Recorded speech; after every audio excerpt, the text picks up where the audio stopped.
Welcome back, everybody. Let's take a break. Stephen Shamus. Thank you, Alex. Great to be back. How are you doing today? Always a pleasure. Wonderful.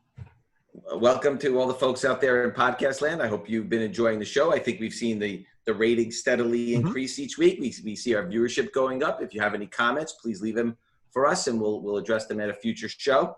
It's always a pleasure. And so, Alex, what are our topics of discussion for today? Yeah, we're gonna finish up our Miles Morales, one of our favorite Spider-Man. We're gonna finish up his last two series, leading into the current stuff. And you and I both have seen some trends of comics that have been hot for a little while, but are just soaring. They're going up in value. People are buying them up as fast as they're putting them up on eBay or Heritage and stuff like that. Great. All right, so what are we going to start with today, Alex? Well, let's talk about those trending comics. Great. So the first book I want to talk about, it's interesting because it came out in 2003. So it's 17 years ago already. It's very, very hard to imagine 17 years of this book. But Invincible #1 by Robert Kirkman, obviously the creator of The Walking Dead. Mm-hmm. There are 254 Blue Label 9.8s. There are 37 Gold Label 9.8s. And that book is selling for $1,700. What is justifying a seven? You don't see, Alex, even at that 254, it's not like there's 54. Yeah. What is justifying a $1,700 price tag on that book? Yeah, I mean, when you talk about Robert Kirkman, obviously it's Walking Dead. Robert Kirkman, Terry Moore, all those guys, Walking Dead. But his second book, Invincible, is just as popular in the comic book world as Walking Dead was. This is a property that hasn't been made into a TV show or cartoon yet, but I believe that a cartoon is forthcoming. This is a book that, same as Walking Dead, very low print run #1s. Robert Kirkman was not a name in comics quite yet. People were fans of his, but he wasn't as big as he is now. Once that is turned into a cartoon or a TV show or a movie, you're going to see that book climb even higher. I think a lot of people are buying them now to secure their spots for the future. But it's a fantastic book. It lasted 100 issues and more. It's definitely a fan favorite. I read it. I loved it. Got it. All right. Well, look, we'll see what happens with it. We all predict that there will be something forthcoming from that series. Yes. So the next book is an interesting one. And this is a book, and you're going to have to talk a little bit more about the storyline, because these books continue to climb. There are a lot of variations and variants that they've made on these covers that sell for a lot of money. It's a very highly collected book. I'm almost surprised that we haven't seen any film or television stuff on it yet, but it's Saga #1 from 2012. Alex, there are 2,333 Blue Label 9.8s. There are 266 Gold Label 9.8s. And that book in Blue Label sells for $400 for over 2,000 copies. What is it about Saga #1 that is so attractive to people? Yeah, I mean, this is one of the books that's like Sandman, that's like Walking Dead or Watchmen or V for Vendetta. It's a book that when you walk into a comic store and you're like, I don't read comics, what should I start with? A lot of people are like, I don't want to read superheroes, but I would like to read comics. Saga is the book that they're handed to constantly. It's constantly a seller of graphic novels and hardcovers. That Barnes & Noble sells a bunch of them. Comic stores sell a bunch of them. This is a book that it wasn't a low print run #1. Like, initial run wasn't. Brian K. Vaughan, Fiona Staples. Brian K. Vaughan is a powerhouse in the comics community. Why the Last Man was huge. Ex Machina was huge. Anything that his name is on it as a writing property gets a lot of attention. I mean, he's done a lot of work for TV. He's done a lot of work for movies. Saga is one of those things that people just really love. And I think it's one of those books that, unlike Watchmen, where you get a copy of it and you're like, oh, this is great. I think Saga is a book that you get a copy of it, you read it, you're like, I love this so much. I want to own a #1. I want to own a collectible from this series. Right. Got it. So the next series I want to talk about, this book has been on fire lately. And it's a book that came out in March of 1999 called Batman Beyond #1. Mm-hmm. And there are 206 Blue Labels 9.8s. There are 17 Gold Label 9.8s. And that book is selling for $1,500 now. It's crazy. There was a second version of the book put out in June of 1999, which was called the Batman Beyond Special Origins issue, they whited out the barcode, and it was a promo giveaway, so it's listed as unnumbered. There are 128 blue label 9.8s. There are 3 gold label 9.8s. That book sells for $425. There's one 9.9 of those, by the way. And then lastly, this book, you can't find raw, graded anything. Six Flags did a giveaway in October of 1999. And there are only 2 blue label 9.8s, 1 gold label 9.8s. Forget about it. I mean, if $1,500 is the going rate on the other one, if I had that book, it'd be $10,000. I mean, I don't even know what you'd sell it for, right? That book, if you're out there in podcast land, if you can find that book raw, buy it. Yeah. Just buy it. I don't know that I've ever even seen a copy, Alex. Yeah. So what is it about the Batman Beyond character that all of a sudden now people are starting to slowly drive the prices up on these? Yeah, I mean, you're seeing this a lot with stuff that you grew up with, you know, the toys that made us, stuff like that. Batman Beyond was a cartoon that followed right after Batman in the animated series, you know, and that was such a huge hit.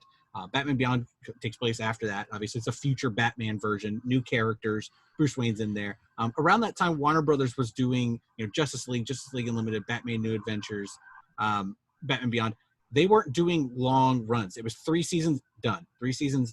And I think it was just they wanted to keep fresh cartoons on the air, not have something last forever.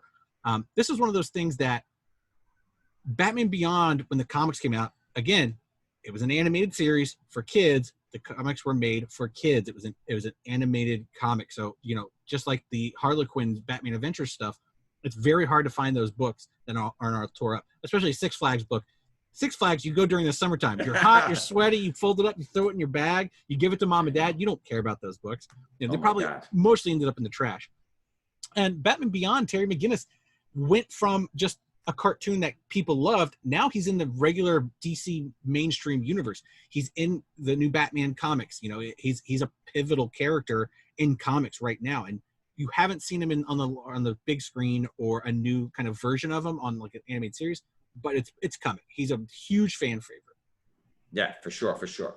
And then the last trending book we want to talk about today was always a book that even back when it came out was a book that people set aside. So the print runs weren't low on it. The books were kept in top shape, but it does continue to climb. It's a 40-year-old book now. My goodness gracious, even just saying that is hard to imagine. New Teen Titans #2 came out in December of 1980. First appearance of Deathstroke. Yep. That character seems to keep popping itself up. And there are 653 blue label 9.8s. There are 119 gold label 9.8s. There's even one 9.9 out there. That book sells between $625, $650. What is it about the character Deathstroke that seems to keep giving? There's different iterations on the TV shows, in the film. It seems to keep popping up.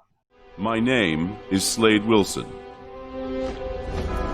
You will call me Deathstroke. Yeah, I mean, Deathstroke's one of the characters that DC wants you to love. He was in Arrow. He was in the surprise villain at the end of Justice League, the movie. If we had Justice League 2, that was your main villain, was Deathstroke. He's in the Teen Titans series that's on DC Universe right now, the live action. He's in all the cartoons of the Teen Titans. I mean, DC loves Deathstroke just as much as we love Deathstroke. I mean, he's your anti-Batman. He's a rich guy that can outsmart you, and he's just your anti-Batman guy. I mean, he's just that character. I mean, think of like almost a Deadpool, you know, what kind of these guys, and he's evil. People like their villains. People love their villains. Yeah, you know, I think that the book, if they bring the character back one more time, you sort of need one of those actors to sort of embody the character. I think once you have, you know, when you see Chris Evans play Captain America, when you see Brie Larson play Captain Marvel, you know, when you see certain characters, you're like, okay, that's the character. And I think maybe you haven't seen that yet, because even at $635 for a 40-year-old book, it's still not bad. I mean, it's not, it's not, you know, the $1,500 for Batman Beyond, that's for sure. Yeah. It's a beautiful book too. Great cover. Yes. Yeah. Yes. It is a great cover. That is for sure. All right, Alex, what do we got next? Let's talk about Miles. Let's get him in here. So this Miles train does not seem to stop I will say that of all the research we've had to do for all of the shows so far, this took the most time. The series don't have these natural names to them where it's Miles Morales. Sometimes it's Ultimate Spider-Man. Sometimes it's Miles Morales Spider-Man. Sometimes it's just Spider-Man. Yeah. And then it's Miles Morales in a quotations. Right. So these books are not necessarily easy to sort of track down which is version is from which one.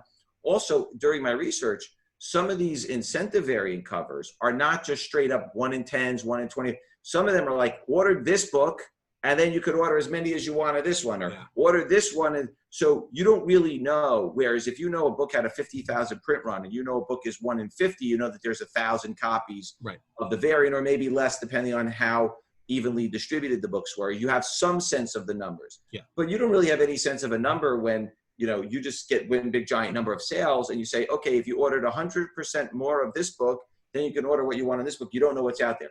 What does shine a light on all of it is the pop reports, because once you get the pop reports, then it starts to make sense of which books are rare. Sometimes it takes a couple of years for that to play itself out. And I think what you're seeing with Miles Morales right now is, now that it's playing itself out, and vendors and dealers, and we know these dealers, we know some of our dealer friends who are going through their back stock, like, wait, I have 50 copies of this, but I only have 20 copies of this, or I only have 5 copies of this. So when they go to send to CGC, they don't have those other versions or variants. And now that has seen prices spike in a way on certain variants that are just absolutely insane, because people are going through their back issues, vendors especially, and send them in. The other interesting thing about the pandemic is, with the dealers off the road for the last 4 months, as these books climbing, and I have spoken to retailers, as these books are climbing, the retailers are not going to a show week after week and having people flip through, right? Oh, this book is $20 now, I could buy it for $5, right? This book is $25, I could buy it for $10.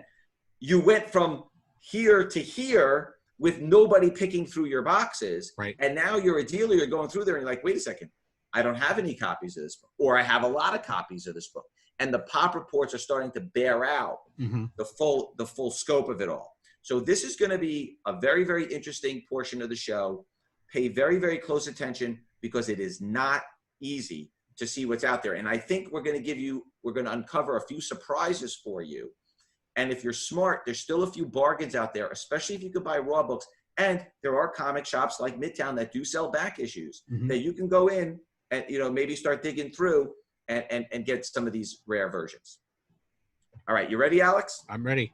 Okay, the 2016 series is titled Spider-Man Miles Morales. That's the name of the series. Okay, so the #1 issue has a Sarah Pichelli cover. She, in my opinion, has sort of become, I think that her Spider-Man is sort of the look and feel of the Spider-Man that we've become accustomed to. Look, I love some of the variant covers. My other favorite variant cover is the Michael Cho variant cover, which we'll get to in a minute. Cho's great. I love that cover. I'm a big fan of Michael's, but Sarah has sort of like the stylized version, as you know, Miles, that's sort of the one that's imprinted in your brain. Book's series is only 4 years old. Yeah. So like we talked about earlier, is you didn't really know the full extent of all these variant population reports until this happened. So the Sarah Pichelli cover, there are only 59 Blue Label 9.8s and only 16 Gold Label 9.8s. Not a high pop. That's very low for cover A's, yeah. Now, they printed a lot of copies of the book. Yes. We know that. Yes. But only 59, I think those are going to be some of the books that they're going to start getting. But that book is only a little bit over $100 today. Yeah. That, to me, is a steal. Yeah. I don't care how many copies they printed of that book. It's still a low pop book. The book's been kicking around for 4 years. It's not like people have hundreds and hundreds of them that they're going to start sending in. Then, get this, the second print cover is very, very hard to find. Yes.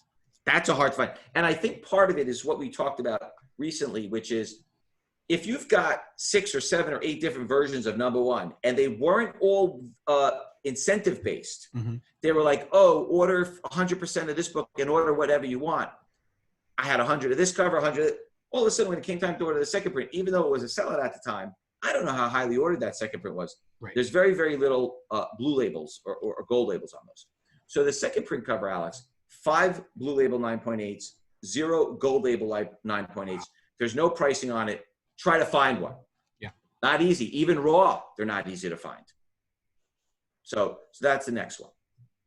Then the next one is the Mark Bagley 1 in 25 classic cover. Only 16 blue label 9.8s and 7 gold label 9.8s. I think they're going to start getting a ton of those. Yeah. Those have been selling for $100. And I say plus because with only a 16 pop, what's been happening with the Miles Morales books, Alex, is they've been going from 100 to 300 to 500. So the first one could be 100, the next one could be 300. They're all over the place. The pops are very, very low. Then the next cover to talk about is the Michael Cho cover, which you and I love. Mm-hmm. Oh man, Michael Cho. That was a 1 in 20 variant.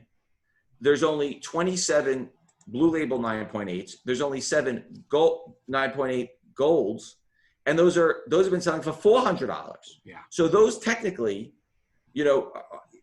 have a much higher pop report, but yet they've sold for more. I think it's, again, the aesthetic of the cover. 100%. Yep. Aesthetic of the cover. It stands out. I love Michael. Stands out. It stands out with all the other incentives. None of the incentives are bad. They're really beautiful covers, but when you put them all on a wall next to each other, you're like, that's Cho. You know which one's his. I know. I regret. I had an opportunity to buy the original art to that cover, and I regret. I own a couple of Michael Cho pieces. I own a Doctor Strange piece. I own a Scarlet Witch piece. I never pulled the trigger. I actually thought I had bought it, and I don't know why I didn't buy it. But Albert emails. I missed. Yeah, I missed it from Albert. So I missed that one. So the next one is the Adi Granov hip hop variant cover. Yeah.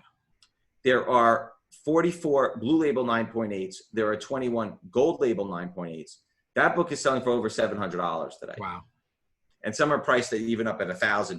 Yeah. Well, yeah. That's kind of a cool cover. That's kind of a cool cover. It's got the hoodie on and everything. That's a nice cover. The next one, not as valuable, very low pop. I don't know that this, I love Scotty Young's work. I do. Mm-hmm.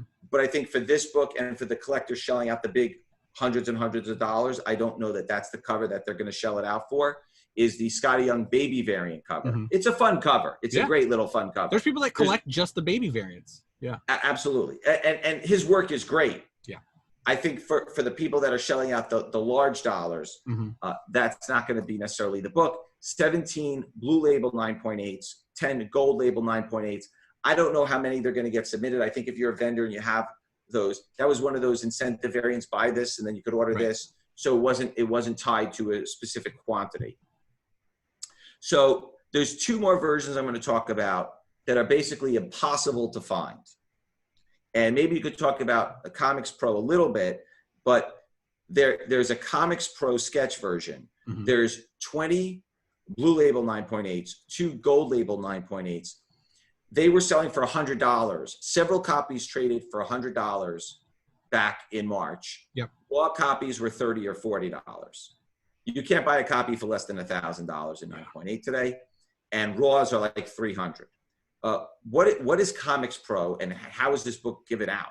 Yeah, so Comics Pro is a community of retailers that get together once a year and kind of discuss the industry and help each other out. And it's a fun little retreat. They also help each other out if someone someone drove their car into the front of my store. Well, I need insurance help, which happens. It happens a lot. Not to me. I've never been in it, but people driving into comic book stores happens way more than you think. It's not an oddity. But it's a really nice community that retailers have. Not all retailers participate in it, and that's their prerogative. Not all retailers go to the show. So this is a retailers kind of like summit where they go and hang out and talk to each other. It's not every single retailer in the country. It's not every single retailer in the world. So it's a very small amount. So you can only imagine they know how many people are coming. So it's a very small amount of print runs for these books that they hand out to these guys. Right. At least in those particular cases, if you're a vendor and you go to a Comics Pro meeting and you're getting a sketch variant and it's bagged and boarded, it's not getting crumpled up like the Six Flags. It's going to be pristine. So I would assume that most of the copies out there are probably in the 9.6, 9.8 condition. Yeah. Marvel's been very careful over the last 4 to 5 years that on the incentive books, they have been bagging them and boarding them when they ship them to you to ensure high grade. So I would assume that most of them will grade out at that level, but even so, that book is up 10 times in 4 months. It just dried up. You're not getting any more. All right, and the last book that I want to talk about is Koi Fam's cover to the Fried Pie edition. Mm-hmm. There are 0 blue label, 0 gold labels in 9.8, and it's got Moon Knight on the cover. Do you want to talk a little bit about what Fried Pie is and why Moon Knight was on the cover? Yeah, Fried Pie is is what Second and Charles is, which is a bunch of like used bookstores. That's their comic book wing, and then they do exclusives. They do conventions, Fried Pie Con, and stuff like that. And I think it's mainly in the South, the Carolinas. And they ask, just like any other store, they asked to get a variant cover, and they asked for Moon Knight on it. I mean, this series has Miles Morales. This is the first time Miles Morales is in the 616 universe, the mainstream Marvel universe. So everybody's trying to figure out who this new Spider-Man is, and so he's going to run into people like Moon Knight and the Fantastic Four and regular Spider-Man. So there's a lot in this series, and this was Bendis's kind of farewell to Miles Morales. This series, once he left Marvel, a new series, and we'll talk about that later, comes on. So he threw everything against the wall. So he's having his fun. Got it. So that's the wrap up for the 2016 series. Now comes time for a very special moment in our show. I'm going to give you your drum roll. This is all we can afford, by the way. Yeah, that's it. Yeah. No drum machines. It's Alex's pick of the week. Alex, I don't even know what you're going to pick. What do you got for us this week? I always do it. Something that has been spiking that I've seen, like I say, I collect a lot of different stuff. One thing that has been moving up, which I know you're going to laugh, McDonald's boxes. The Happy Meal boxes, not the toys. Wow. But the actual old cardboard boxes that Happy Meals used to come in. Calling Unit 4, Two-Face is heading west on. Never mind, Batman got him. Unit 6, the Joker's ramming City Hall. Never mind, Batman got him. Be advised, one action toy comes with each Batman Happy Meal you buy at McDonald's. All units be on the lookout for Catwoman. Never mind. Come on, get out of here. Think about, we've talked about kids' books and how rough they are and kids' toys. Think about the McDonald's Happy Meal boxes that kids used to get, and there'd be a toy and the hamburger side. The boxes had punch outs and mazes and everything. Finding original McDonald's boxes for dinosaurs, Bobby's World, real Ghostbusters, it's almost impossible. You would have had to have the foresight to grab them, fold them, put them away. I did. First of all, I never ate at McDonald's. Not for me. Right. I want you to show the fans out there a couple of your favorite boxes when. Oh yeah, no, I just bought a collection recently, so I have some. Oh, you bought a collection? I did buy a collection. Yeah, had some good stuff in it. Back to the Future, the cartoon. Yeah, some good stuff. Some of the boxes are going for like $20 each, and that's bad now. I feel bad for your fiance. My God, Alex, come on. Alex, come on. Everything's collectible. Oh my God. Oh my God. Okay. So what's our final topic for the day? Let's wrap up Miles. We got one more to do. Oh my goodness. This Miles is a freight train. Yes. It's a freight train. Not stopping. So the 2019 series is known as Miles Morales Spider-Man. Yep. So it flipped names front to back. And we have 8 different versions of that. We'll go through each one. Some of the books are higher pop, some of the books are lower pop. Again, because the books are so low pop, the prices have been fluctuating like crazy, because when you have pops that are under 30, 40, 50 copies, a lot of them are in private personal collections. So if I have a run of Miles Morales and there's 50 pop out there and 25 or 30 of them in private collections, and some guy's got it in a box or somebody has it in a thing, that people don't even remember all the stuff they have, right? They don't even know that they have it. I talk to vendors and they're like, oh yeah, I just found copies of Eternals 1, like that happens. Yep. So, and these books are from 2019, which is going to blow your mind in terms of the pricing. And I think that's also contributed to the low pop, is that these books are from February, March of 2019, so you haven't had that long of a window for people to want to start sending these in, because these books really just started escalating. And it's very, very unusual to see books this young sell for this much money. Right. And we're going to give you some pricing here today, but bear in mind that the pricing is just a guide. But when you have pops that are this low, it can fluctuate wildly. Okay. So the first issue is the regular cover. Mm-hmm. There are 46 Blue Label 9.8s.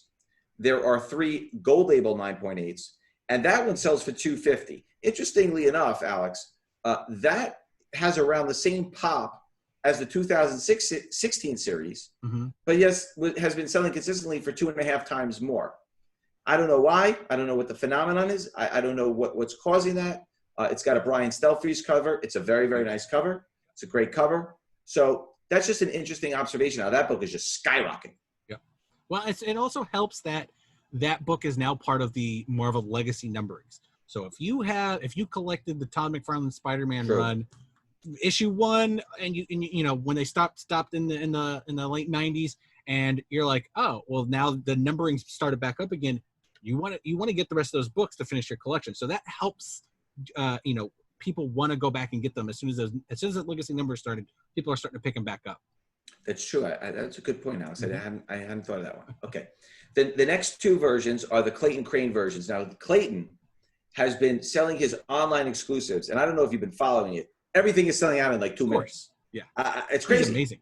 He keeps doing his own exclusive. Seattle. Yeah. I mean, he keeps doing his own exclusives, and it's like if you blink, they're gone. Yeah.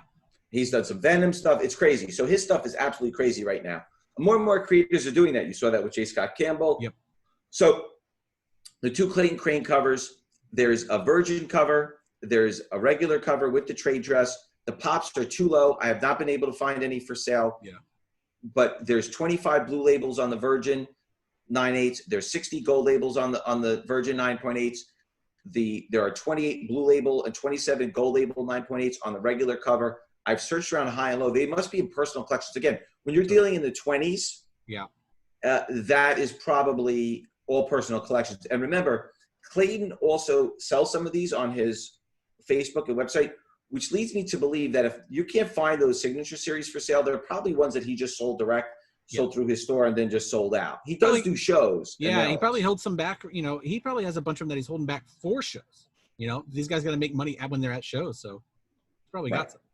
So the next cover is not a book with any real pop on it. It's not going to be a book with a pop on it, and it's not going to be a book that's going to sell for a lot of money because it was an FF Villains variant cover by Marko Djurjevic.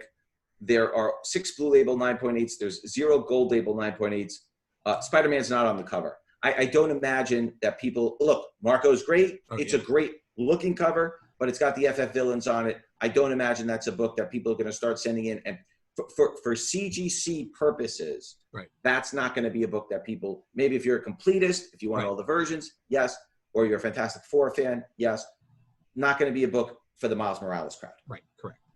Okay. The next version is the Lee Garbette variant cover. There are 11 blue label 9.8s, 2 gold label 9.8s. Can't find them. Same thing with the Adi Granoff variant cover. 24 blue labels 9.8s, 3 gold label 9.8s. The 1 or 2 that have come up for sale, $500. Adi Granoff is another one of those artists where people collect Adi stuff. Oh, yeah. He has his own. Him, Assad Ribic, Clayton Crane, John Tyler Christopher, J. Scott Campbell. All those guys have sort of their fan clubs that people buy up all their stuff. The next one's an interesting one. So they made this animation variant that they call based on the movie. You cannot find this book raw. You cannot find it graded. And as a matter of fact, once we announced the Shameek signing, anybody who had a raw copy, that was the copy that they were planning on sending in.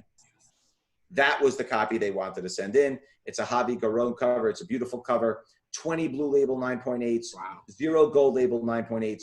I actually remember thinking 3 or 4 months ago, I was like, oh, maybe I should get one for myself for the show. It was $100 at the time. The last one sold for $500. Wow.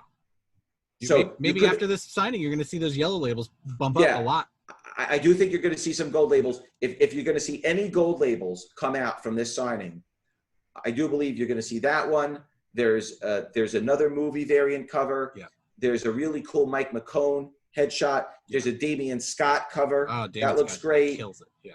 The Damian Scott cover looks amazing. The Michael Cho cover looks amazing. I think you're going to see a lot of those books come out in gold labels signed by Shameek.